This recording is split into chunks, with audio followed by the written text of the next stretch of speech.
Hai guys, saya tahu ramai orang yang ingin ceburi sebagai ejen hartanah ataupun perunding hartanah. Pasal apa? Pasal anda boleh untung jana pendapatan RM10,000, RM20,000, RM50,000 dalam masa sebulan sahaja.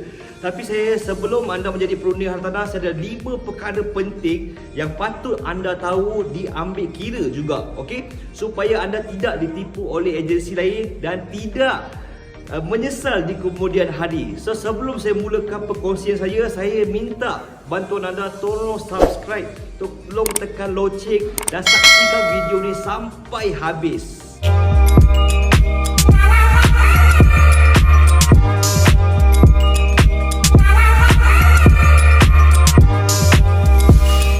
Okey, so nama saya adalah Faizul Lee. Okey, so saya berumur 33 tahun.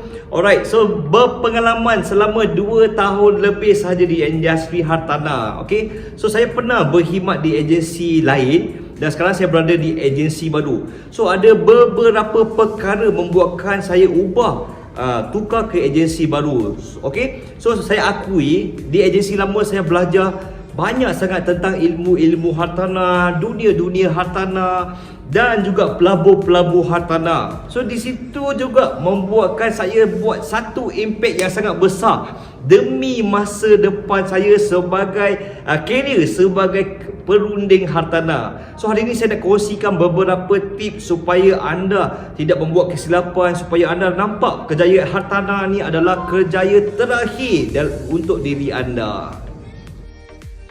Okey, so tips pertama adalah anda pergi ke www.lppeh.government.my.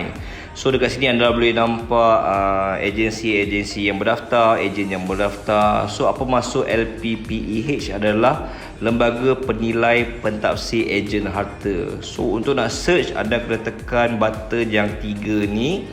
Alright, so dekat sini dia akan keluar few option yang untuk anda tengok. Okey, so dekat sini ada search, saya tekan search.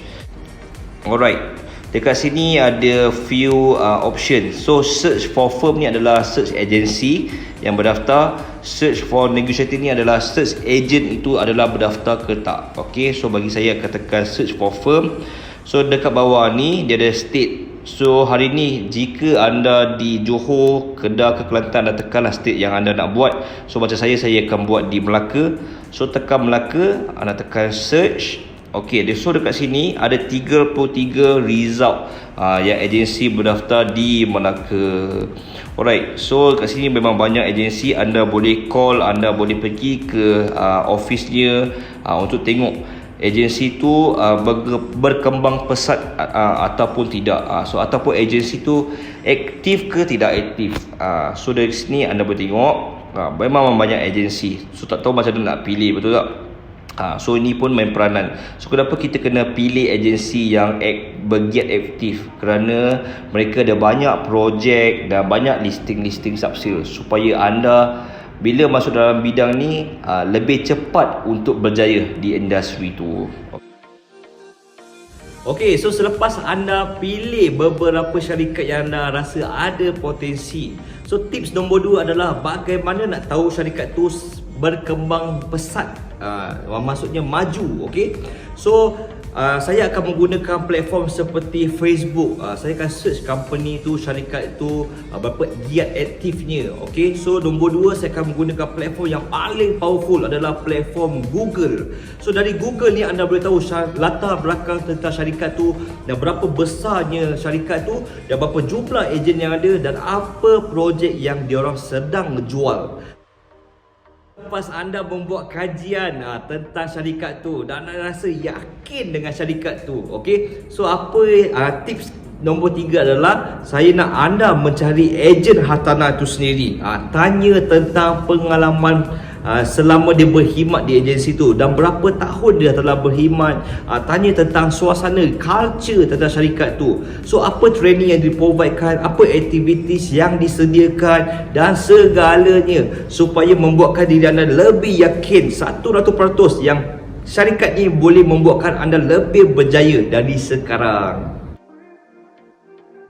Okey, so tips nombor keempat adalah training, latihan. So kenapa training ni sangat penting untuk kita? So saya tengok ramai orang yang gagal di industri ni selama 2 tahun lebih. So kerana tak ada training yang sangat bagus dari A sampai Z. So membuatkan ramai yang gagal. Okay, so ini sangat penting. Anda kena tanya apa training yang disediakan dan siapa leader yang akan membantu anda sampai anda berjaya. Okay, tips nombor 5 adalah platform. Okay, so adakah syarikat yang anda pilih ini menyediakan platform yang teknologi-teknologi terkini? Okay, so seperti syarikat yang saya pilih, dia menggunakan apps. So saya boleh tengok sales team saya hanya di hujung jari sahaja. So training ataupun event akan datang semua di handphone. Alright, so saya boleh tengok juga training, belajar training dari video sahaja. So apa yang bestnya adalah saya boleh tengok seluruh dunia punya projek, tentang projek detail, tentang video detail dan segalanya. So semua di hujung jari. So apps ataupun teknologi ini akan banyak membantu kita lebih berjaya, lebih cepat berjaya dalam industri sebagai perunding hartanah.